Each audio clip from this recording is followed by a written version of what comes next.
to mentor beyond career towards character? That's the question.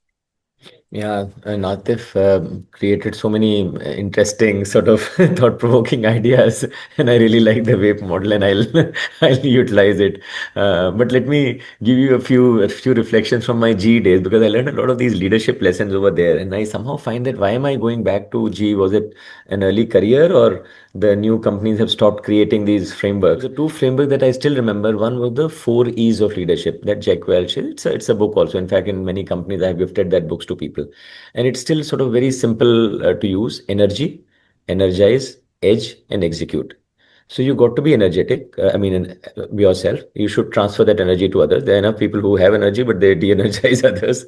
And then edge, meaning you have something unique to provide, and then execute. So if you think about it, I mean, these are very simple ideas, but very difficult sometimes to find elsewhere. And you can use that as a way to develop people, mentor people, guide them, or even evaluate them if required. Right. So that's one.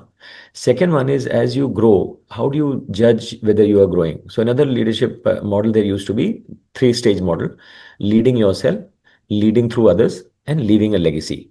And leaving a legacy meant that if you came back to that same role 5 years later, you still found something there, that someone was remembering it, someone had improved it, and all of that, versus someone had dismantled the moment you went away, right? So I think again, this is a good way to think about as you grow in your career, that initially you have to do that, right? So those are the two.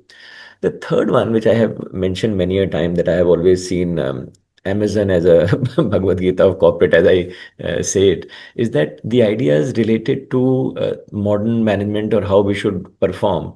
I think Amazon signifies it, just like I said, the Bhagavad Gita signifies it for personal life. And the points that I say, that if someone were to ask, what does Amazon stand for? The why, how, and what. The why is customer obsession. The how are those 16 leadership principles, and the what is whatever you can make out of it. You want to make a car, you want to make AWS, you want to make a any tool. So I think they are not really caring about the product that they are producing. They are caring about the purpose and the principle or the guideline based on which this produce. After that, whatever gets produced must be right only, right? Now that's a very different way of thinking about yourself or your company or whatever. So I think what this also means is, and the other way is the agile way of working, which is what leads to this, that based on customer feedback, you are adding features or adding products or morphing your company into whatever way the customer wants it to be.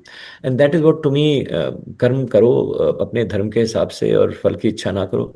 To me, that is a good manifestation of that, because your customer is your real feedback provider, or someone who's telling you what is required. And if you're truly listening to them and working on based on that, whatever you evolve to as yourself or as a company is the right thing to do. So there is no waterfallian future that you are aspiring for. You are just basis your own knowledge moving forward. Now what I have started to do now, I keep doing experiments on mentoring. I don't have very specific frameworks. There are two things that I'm using. One is the 3W I'm using in my own company to say, this 3W applies to the company, to the industry, to yourself. So if you're a newbie, you are in the ways of doing area, you have worked on these technologies, but learn the other two. And I say that the base one is science, the other one is commerce, and the other one is arts. And I say become a full stack human being. That should be your ambition. Because if you stay at a full stack developer just playing around in the ways of doing area, you'll get automated and you won't be relevant. But if you add your humanities, which is why are we doing, what is the imagination of the future, what is the commercial aspect of it, is how you are doing, and then what, then the three come together. So net if you bring all these three together in a product, it is a much better product than a lopsided product that you are right now. So that is one way of making people think that as you grow, keep adding the other layers. It will make you more valuable, it will make your recommendation more relevant, and all of that. The other that I have just started doing is to say, and we hire a lot of freshers, and Asif was talking about freshers, and I'm thinking how to make these new age freshers different from the others. So I tell them that actually you are not a fresher. This name has been given wrongly to you. You have 22 years of experience in life, right? Now let's look at what of those 22 years constitute, and what is the reusable component within that can be applied in corporate. So let's see what you can do. So I tell them, think of this large corporate. I mean, at least our large companies are like that. Maybe the startups are slightly different. This is again a joint family. And in your own joint family, you had all kinds of people. You had uncles, aunts, grandparents, all of them. And even when you're a small baby, when you were born, you had two managers, mom and dad. Even before you started to speak, you knew how to manage them. You did something else from mom or something else from dad, and you became older when you started to speak. You could even manage your siblings and your grandparents and all of that.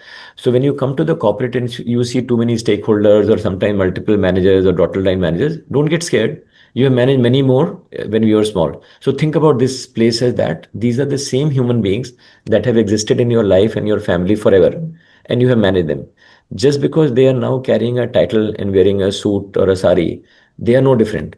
So try to see if you can apply some of the knowledge gained in your family circle to these places and be more confident about what change you can make versus imagining that the first 3 to 5 years I am a dummy and a fresher and I can only sort of take instructions and can't take decision on my own. So I think that is the thing that I'm trying now, because the world is moving so fast and people are getting so overwhelmed that I think, to Atif's point, how do you create culture from the get go? You can't wait. You have to allow them to take their decision and feel positive and contributing from year one. See, earlier we would have 2, 3 years of management, rotation, this, that, and the other. You had time. Citibank, you can grow for 20 years. You don't have time.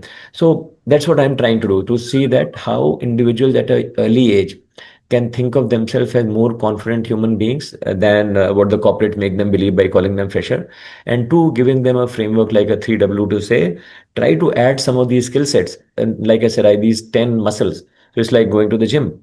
If you add all of those 10 muscles, that will work. And I give them my own example of marathon running, which Atif will relate to. I said, if I apply the 3W to my marathon running, my way of thinking is that I need to run the Bangalore or the Bombay marathon in, let's say, whatever time frame, right? So there is a ambition, there's a vision, that's my way of thinking. Now, my way of doing would be my running speed and my legs, but my way of working the middle part is my cardio. So only I have the ability to carry on for 42 kilometers can I spend. But what people do is they will just see the what, how many steps did I take, how many kilometers I ran. So in the real world, the what gets measured very well. The why and how is invisible. It is for us to make the why and how visible through frameworks, through mechanisms, because that is what creates the what. And if you relate to the Simon Sinek Golden Circle video, it starts with the why, then the how, and then the what. But unfortunately, since only the what is visible, we tend to copy the what of other people, which we all know doesn't work. You can't copy Amazon's product. You have to get inspired by their products, but determine your own why and how based on your own, strengths and aspirations and so on. So I think these are the ideas. I think a very long, maybe a vague answer, but several different types of mentoring approaches that I'm trying, and they are just my own reflections and making them reflect on what is it that will work for them.